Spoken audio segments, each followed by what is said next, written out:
ओम शांति 20/9/2024 के साकार महावाक्य। तो बाबा ने कहा, मीठे बच्चे, तुम्हें बाप समान खुदाई खिदमतगार बनना है। संगम पर बाप आते हैं तुम बच्चों की खिदमत अर्थात सेवा करने। प्रश्न है, यह पुरुषोत्तम संगम युग ही सबसे सुहावना और कल्याणकारी है, कैसे? उत्तर है, इसी समय तुम बच्चे स्त्री और पुरुष दोनों ही उत्तम बनते हो। ये संगम युग है ही कलयुग अंत और सतयुग आदि के बीच का समय।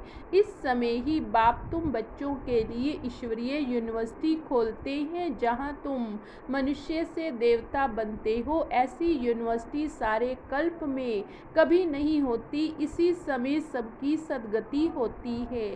ओम शांति। रूहानी बाप रूहानी बच्चों को बैठ समझाते हैं। यहाँ बैठे बैठे एक तो तुम बाप को याद करते हो, क्योंकि वह पतित पावन है। उनको याद करने से ही पावन सतो प्रधान बनने की तुम्हारी एम है, ऐसे नहीं।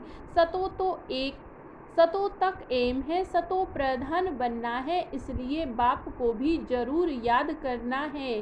फिर स्वीट होम को भी याद करना है, क्योंकि वहाँ जाना है। फिर माल मिल्कियत भी चाहिए, इसलिए अपने स्वर्ग धाम को भी याद करना है, क्योंकि यह प्राप्ति होती है। बच्चे जानते हैं हम बाप के बच्चे बने हैं। बाप से शिक्षा लेकर हम स्वर्ग में जाएंगे नंबरवार पुरुषार्थ अनुसार। बाकी जो भी जीव की आत्माएं हैं वे शांति धाम में चली जाएंगी। घर तो जरूर जाना है। बच्चों को यह भी मालूम हुआ अभी रावण राज्य है, इसकी भेंट में सतयुग को फिर नाम दिया जाता है राम राज्य। दो कला कम हो जाती, उनको सूर्यवंशी उनको चंद्रवंशी कहा जाता।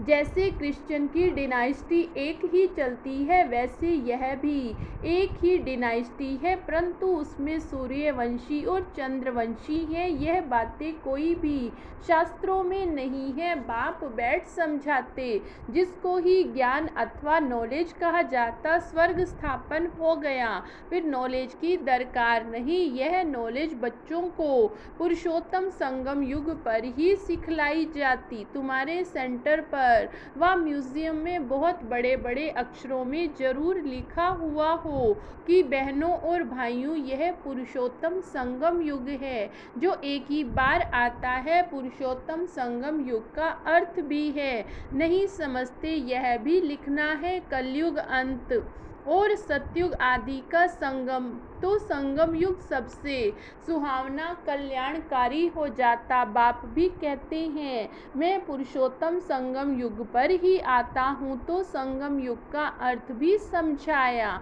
वैशाल्य का अंत, शिवालय का आदि इसको कहा जाता।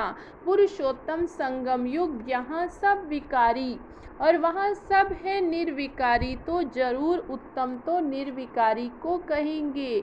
पुरुष और स्त्री दोनों उत्तम बनते हैं, इसलिए नाम ही पुरुषोत्तम है। इन बातों का बाप और तुम बच्चों के सिवाय किसको पता नहीं। यह संगम युग है, किसके ख्याल में नहीं आता कि पुरुषोत्तम संगम युग कब होता है। अभी बाप आए हैं, वह है मनुष्य।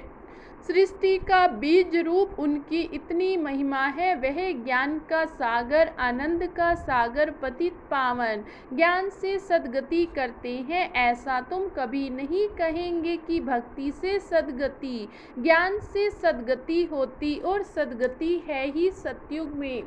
तो जरूर कलयुग का अंत सतयुग आदि के संगम पर आएंगे। कितना क्लियर कर बाप समझाते हैं। नए भी आते हैं हूबहू, जैसे कल्प कल्प आए हैं, आते रहते हैं। राजधानी ऐसे ही स्थापन होनी, तुम बच्चों को मालूम है। हम खुदाई खिदमतगार सच्चे सच्चे ठहरे, एक को थोड़े ही पढ़ाएंगे।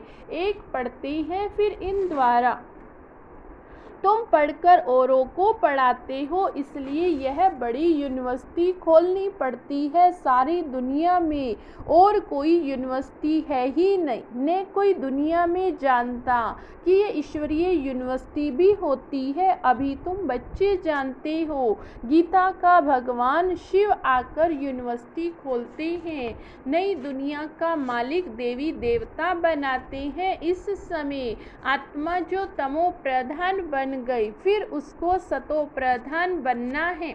इस समय सब तमो प्रधान हैं। भल कोई कुमार भी पवित्र रहते, कुमारियां भी पवित्र रहती, सन्यासी भी पवित्र रहते, परंतु आजकल वह पवित्रता नहीं है। पहले पहले जब आत्माएं आती हैं वह पवित्र रहती, फिर अपवित्र बन जाती। परंतु तुम जानते हो, सतो प्रधान सतो रजो तमो में सबको पास होना होता